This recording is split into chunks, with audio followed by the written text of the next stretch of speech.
Посмотри на мой кубик, там всегда 20. С этой бандой лучше вообще не связываться. Put up, put up, put up, put up. Oh. Yeah. Silent Go. Infernal Engine. Подпишись, если хочешь такие же криты. Всем привет, мы находимся на китайском сервере, у нас подходит к концу вторая неделя слияния, и в данном ролике разберем, чем тут у нас ребята отбивали, сколько урона нанесли, какие стратегии применяли. Поэтому присаживаемся поудобнее.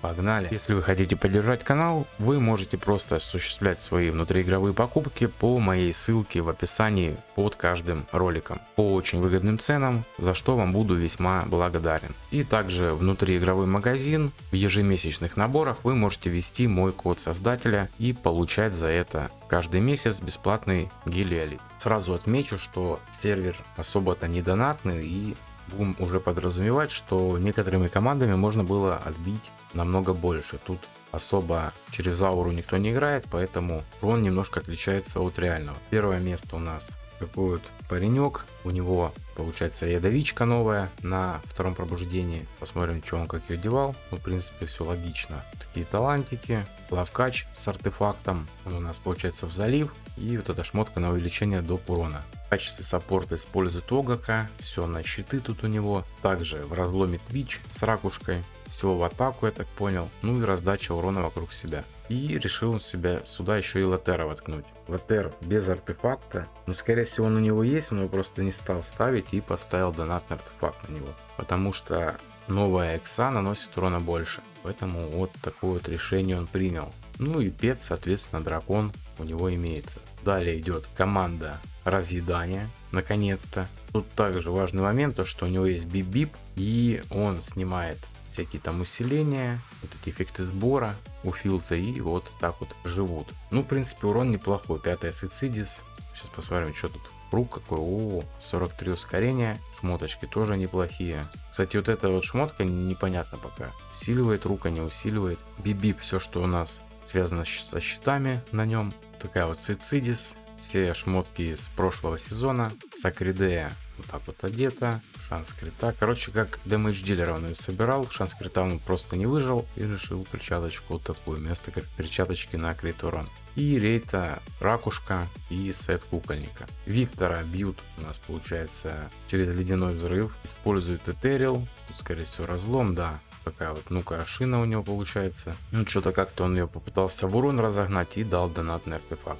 Велосия с отражалкой, в сопротивление, 502 сопротивления у нее есть. И все, что со щитами связано. Таланты на подхил у всех героев. Вот такая вот у него билдель. Не, ну в принципе 620 нормально. Ледяной взрыв, но тут как бы сова 5-я. Артефакт колокольчик наделан ей. Ну и соответственно у всех сопротивление, опять вот эта фигня через сопру, все. Ну а куда деваться? Каждый сезон у нас что-то тут такое нарисовывается. Так, и здесь у нас аура, но обратите внимание, что Таресия вообще нулевая. И набили 530, то есть, соответственно, вторая Таресия набьет еще больше. Там дальше уже третий, четвертый и 5-я Таресия, я даже не представляю, сколько здесь выбит. Наверное, примерно вот столько же, сколько на филта разъедания налупила. А может и того выше, потому что еще и новые герои появились, такие как Лина. Тут я ее не наблюдаю в команде. У нас Гиллиан занимается чистками. Так, и вот у нас Дианточка. Тоже ей шмотку эту ставят на перепроверку. То есть, если не положила, то шмотка ее заставит передумать над своим поведением. Вот такой вот Линкас тоже. Раздача атаки, урон и так далее. И анализирует все, что связано с щитами. Едем дальше. Второй игрок тоже у него. Решил он через Пардиса здесь помучиться. Взял рейту. Кстати, неплохая командочка. Там мы видели бип-бип был. Тут без бип-бипа, но с Пардисом. Но разница в уроне не какая-то там колоссальная. Да, вот так вот они одеты. Ну-ка, что там рук? В принципе, пойдет. Нормально, нормально. Далее, миллиард с копеечкой. Мне, кстати, уже интересно, чем он тут бил на Викторе 800. Так, ну, кстати, для такой команды, ну-ка, есть артефакт? Да, артефакт есть на лавкаче. То есть без пробуд, ну, почти миллиард 100. Огак саппорт. Тут также Лотер с донатным артефактом. Не дают ему его артефакт личный. Но тут в чем прикол, то что тут есть точность. И он себе бафает получает. А тут вообще его в бомжа одели. Зачем туда вообще он тут нужен? Да уж, издеваются как хотят. Неустрахи издеваются над Настенкой, и Яд издевается над Латером. Тут у нас неустрашимые. Пошел он сюда не аурой, а неустрахами. Тоже, конечно, такое себе кино. Тут во что одет. Такая вот Гуиневер, ничего, никаких точностей, сопротивлений мы не наблюдаем. Так, тут он пытался в урон как-то разогнать, ну как глубинный дар. Да, короче, просто не дает ей ходить. Просто режет и максимум ускорения. Далее Таривол. Блин, кстати, прикольно на самом-то деле. То есть 5-я Женя тут будет вообще нормально так наваливать. Еще непонятно, куда мы кем пойдем.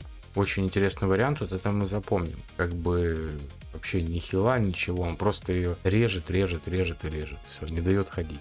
Прикольно.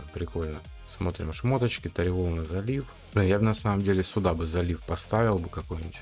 Ну тогда не будет бафать никто ее просто. Ладно, все понятно. Ну и Настеночка вот такая. Блин, прикольная команда на самом деле. Очень интересно, сколько они будут дамажить именно на максимальных пробуждениях. И ледяной взрыв. Тут, в принципе, я чуть не понял, почему такая разница большая. Ну-ка, все примерно то же самое. Также, ну, хорошо, тут не отражалка у нее стоит, а ребра.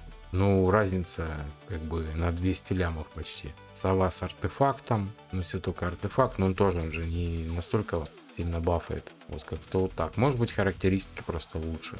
Хотя я бы не сказал. Да, странно. По сути, команда такая же, но урона намного больше нанес. Ну, малорит, что, может как-то связь стихий там вкачана по-другому. Прикольно. Есть что, в принципе, для себя подчеркнуть. Варианты вообще разные. Так, тут у нас опять разъедание на Филта. Аура с 4-й Таресией опять здесь. И тут у нас еще и Лина нарисовалась. Да, вот было бы интересно сравнить все-таки неустрашимых и ауру именно на этом боссе. Потому что у неустрахов там своя стратегия. Тут тоже ледяной взрыв. Без пробуд, без ничего почти.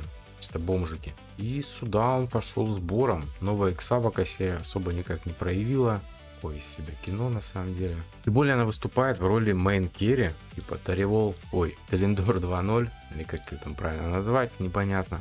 Зачем-то заливно Валентилю. Короче, он походу просто не знал, чем туда пойти, и пошел уже чем есть. Да, команда такая вся, не будем ее особо-то брать как заметка. Так, а тут у нас решил он Эргандера побить. Тоже 300, ну, такой себе урон. Конечно, Эргандер там жесть какая-то намечается. Аура без пробуд тоже 430, ну, нормально. Блин, единственное, что меня на Викторе напрягает, это то, что везде сова 5-я, и, ну, мало у кого она есть. То есть урон не какой-то там запредельный, но, тем не менее, фиг знает, сколько мы там будем бить. Мы обычно любим удивлять, поэтому, возможно, даже и больше набьем, а может быть меньше. Так, тут у нас разъедание с 5-й рейтой и 1-й Сицидис. 820 набили. В принципе, это уже такие команды мы рассматривали, ничего новенького не увидим. Ну и хорошо, ладно, посмотрим. Миллиард на Филта. Тут опять аура без пробуд. Вообще какой-то урона нету нифига. Да. Короче, пошел какой-то трэш на самом-то деле. Ладно, пойдемте-ка отсюда. На этом, думаю, все. Дальше уже у меня сервак такой себе слабенький. Так что будем заканчивать. Всем спасибо за просмотр. До скорых встреч. Всем пока.